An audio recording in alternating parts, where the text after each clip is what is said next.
पाए कि हमारा असली प्लान क्या है। This is a very serious crime. होंगे ऐसे संभालोगे शहर।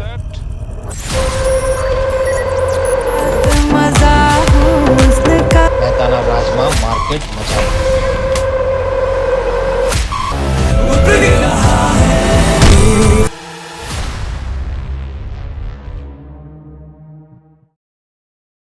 हम हर रात नेटफ्लिक्स या बॉलीवुड की किसी फिल्म को प्ले करते हैं, कहानियाँ देखते हैं, क्राइम सीन्स देखते हैं, इमोशंस महसूस करते हैं। लेकिन एक सवाल कभी सोचा है, ये कहानियाँ, फिल्में, आइटम सॉन्ग्स, क्राइम स्टोरीज हमें क्या सिखाना चाहती हैं?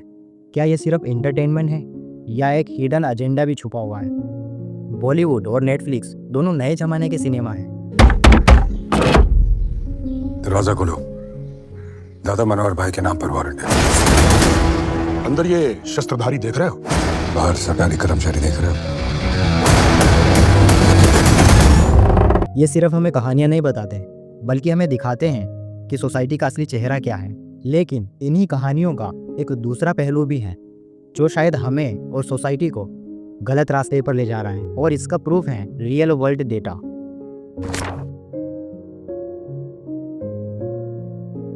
कबीर सिंह मूवी ने बॉक्स ऑफिस पर 380 करोड़ कमाए। आया था ना, वहाँ पे एक लड़की थी। प्लीज प्लीज भाई ऐसा मत कर यार। मैं क्या पूछ रहा हूँ, तू क्या बोल रहा है? तू कैसा छिचोरा है बे? हाँ, डेली डेली नारा ढीला होता जा रहा है क्या तेरा? कबीर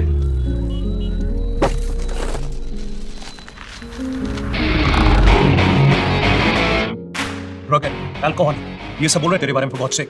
देख यार मैं तेरे को लेने आया हूं। चल। मैं नहीं आऊँगा। क्यों? नहीं, मेरे लिए वैसा पागलपन है, then call me, otherwise you know me. इस फिल्म ने सिर्फ बॉक्स ऑफिस का रिकॉर्ड नहीं तोड़ा, बल्कि साथ में एक टॉक्सिक मैसेज भी बेचा कि पॉसेसिवनेस, कंट्रोल और एब्यूज भी ट्रू लव हो सकता है। अगर तुम्हारा पार्टनर तुम्हें फोर्सफुली रोके, चीखे, चिल्लाए और थप्पड़ भी मार दे, तो भी वो सिर्फ प्यार की इंटेंसिटी है। नेशनल कमीशन फॉर वुमेन के रिकॉर्ड्स के मुताबिक इस फिल्म के रिलीज होने के बाद टॉक्सिक रिलेशनशिप और डोमेस्टिक वायलेंस पर डिस्कशन बढ़ने लगे। जब स्क्रीन पर एक हीरो अपनी गर्लफ्रेंड को कंट्रोल करता है, उस पर हाथ उठाता है और फिर भी एक रोमांटिक लीड कहलाता है, तो रियल लाइफ में भी ये नरेटिव नॉर्मलाइज होने लगता है।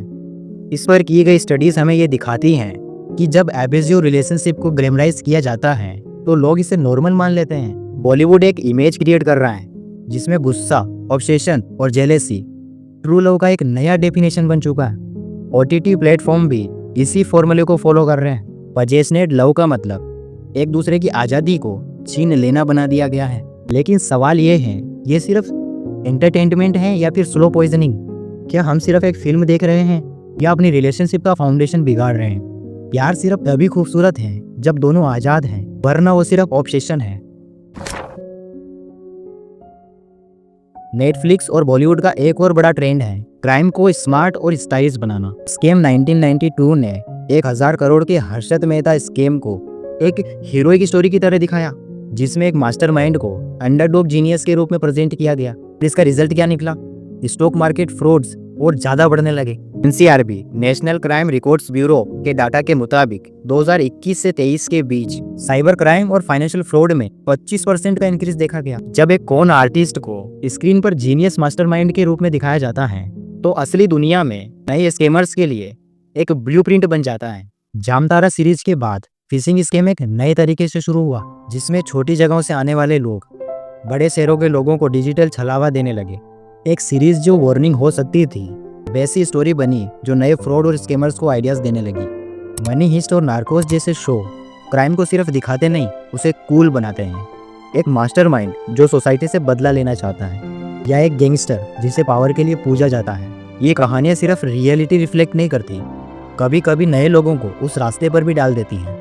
तो सवाल ये है कि ये सिर्फ सच्चाई दिखाने का तरीका है या नए स्कैमर्स और क्रिमिनल्स को इंस्पायर करने का? जब स्क्रीन पर दिखाया गया हर क्राइम के साथ उसका परिणाम इतना इम्पैक्टफुल नहीं होता, तो क्या ये एंटरटेनमेंट सिर्फ एंटरटेनमेंट बनकर रह जाता है? नेटफ्लिक्स और बॉलीवुड में वॉयलेंस एक नया अट्रैक्शन बन चुका है। मिर्जापुर और सेक्रेट गेम्स जैसे शो सिर्फ कहानी नहीं बताते, बल्कि गोर और ब्रूटल एक्शन को एक्सट्रीम लेवल तक ले जाते हैं। खून, बंदूक और गैंग वार्स स्क्रीन पर इस तरह दिखाई जाती हैं कि वो रियलिटी से ज़्यादा थ्रिलिंग लगने लगती हैं। स्टडीज़ कहती हैं जब एक ही व्यूअर बार बार ये वॉयलेंस सीन्स देखता है तो उसके अंदर अग्रेशन और डिसेंसिटाइजेशन डेवलप होने लगती हैं। मतलब वॉयलेंस धीरे धीरे नॉर्मल लगने लगता है और रियल लाइफ कन्फ्लिक्ट में भी लोग ज़्यादा अग्रेसिव रिएक्ट करने लगते हैं। 2019 की एक स्टडी ने बताया कि वॉयलेंट कंटेंट देखने वाले लोग रियल लाइफ में भी अग्रेशन ज़्यादा दिखते हैं। जब हर दूसरी सीरीज एक क्राइम लॉर्ड या गैंगस्टर को स्टाइल और एटीट्यूड के साथ प्रेजेंट करती हैं तो कहीं ना कहीं ये इमेज रीइंफोर्स होने लगती हैं कि पावर का असली मतलब फियर है। तो सवाल ये है, ये सिर्फ फिक्शन है या सबकॉन्शियस ट्रेनिंग जो नए मिर्ज़ापुर और गायतोंडे बना रही है। दिल्ली क्राइम जैसे शो एक सच्ची कहानी दिखाने का दावा करते हैं।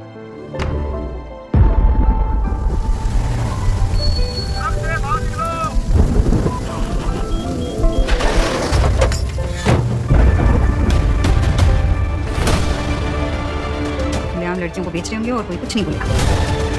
मुझे शादी नहीं करनी है। No one misses the missing girls. This is a very serious crime.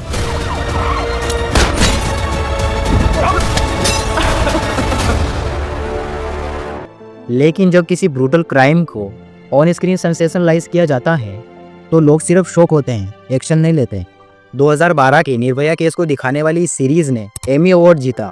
Drama series goes to Delhi Crime.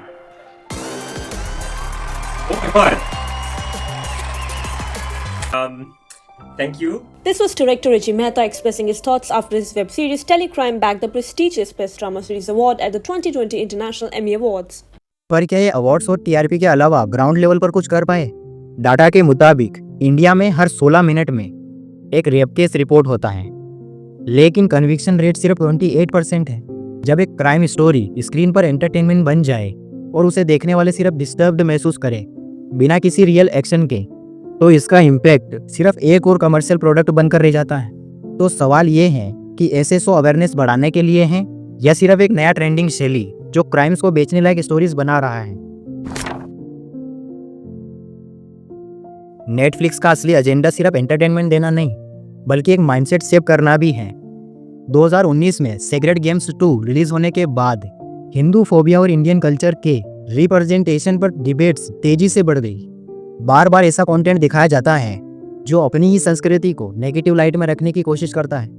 Western media भी इसी पैटर्न को फॉलो करता है। मनी हिस्ट एक सिंपल हिस्ट स्टोरी नहीं थी बल्कि अराजकता और विरोध को ग्लोरीफाई करने का एक तरीका बन गई। इसका असर इतना बढ़ा कि दुनिया भर में लोग रेड मास्क और डाली मास्क पहनकर प्रोटेस्ट करने लगे। एक फिक्शनल शो सिर्फ एक स्टोरी तक सीमित नहीं रहा बल्कि एक रेवोल्यूशन का सिंबल बन गया। तो ये सिर्फ एक शो का इफेक्ट था या एक केयरफुली प्लान्ड साइकोलॉजिकल इन्फ्लुएंस? क्या एंटरटेनमेंट के नाम पर हमारे थॉट प्रोसेस को धीरे धीरे शिफ्ट किया जा रहा है? हम जो देख रहे हैं उसका असर सिर्फ हमारे टाइम पास तक सीमित नहीं है बल्कि हमारी सोच पर सीधा पड़ता है। बॉलीवुड और नेटफ्लिक्स हमें एक ऐसी तस्वीर दिखाता है जो या तो हमें सुधारने का मौका देती है या फिर बहकने का। जब एक ऑडियंस बार बार एक ही तरह का कंटेंट देखती है, चाहे वो टॉक्सिक लव हो, क्राइम ग्लोरिफिकेशन हो या अपनी ही संस्कृति को नीचा दिखाना हो, तो धीरे धीरे ऑडियंस रियलिटी को भी इसी नज़र से देखने लगती है। स्टडीज़ के मुताबिक मीडिया का इम्पैक्ट हमारी डिसीजन मेकिंग और इमोशनल रिस्पॉन्स को डायरेक्ट करता है। जो हम देखते हैं वही हम सोचने लगते हैं और वही हम नॉर्मल मान लेते हैं। लेकिन हमें यह समझना होगा कि जो दिखाया जाता है वो ज़रूरी नहीं कि वो सच हो। सवाल ये है, क्या हम मीडिया का एक व्यूअर बनकर रहेंगे या उसे समझदारी से देखना सीखेंगे? तो अगली बार जब तुम कोई मूवी या शो देखो तो उसे सिर्फ एंजॉय मत करना, रिसर्च भी करना और सोचना भी, क्योंकि कहानियां सिर्फ बताई नहीं जाती, समझी भी जाती हैं और हर कहानी सच नहीं होती है। तो गाइस, आज के लिए बस इतना ही। मिलते हैं नेक्स्ट वीडियो में। अगर वीडियो पसंद आई हो तो लाइक कर देना, सब्सक्राइब भी कर देना। मिलते हैं नेक्स्ट वीडियो में। जय हिंद।